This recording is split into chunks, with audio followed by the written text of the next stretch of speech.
আজকের পর্বে কাহিনী আরও ভয়ঙ্কর মোড় নেবে।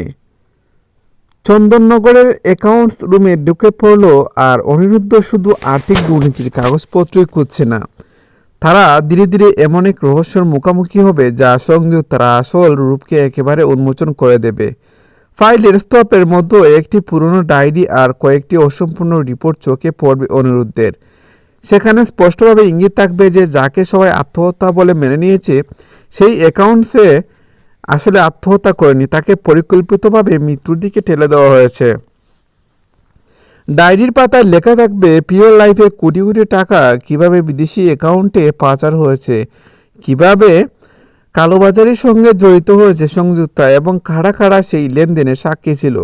শেষ পাতায় থাকবে বাঙ্গা বাঙ্গা হাতে লেখা একটি লাইন, আমি যদি কিছু হয়ে যাই তার জন্য দায়ী থাকবে সংযুক্তা দেবী। এই লাইন পড়ে ফারুলের হাত কেঁপে উঠবে।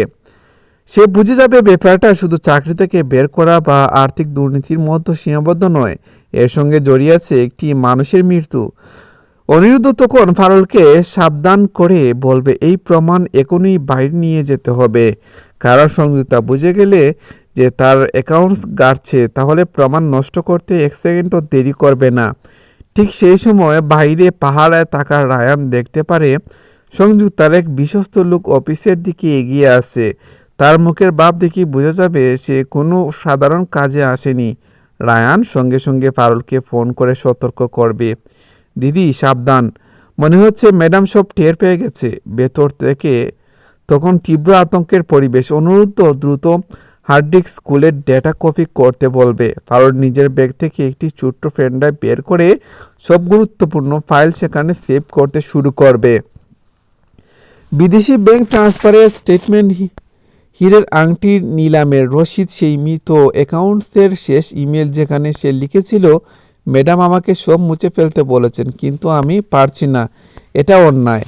এদিকে সংযুক্তা নিজেও চন্দননগরের সাইটে রওনা দেবে। তার মনে প্রবল সন্দেহ, ফারুল আর অনিরুদ্ধ নিশ্চয়ই কিছু একটা খুঁজে পাচ্ছে।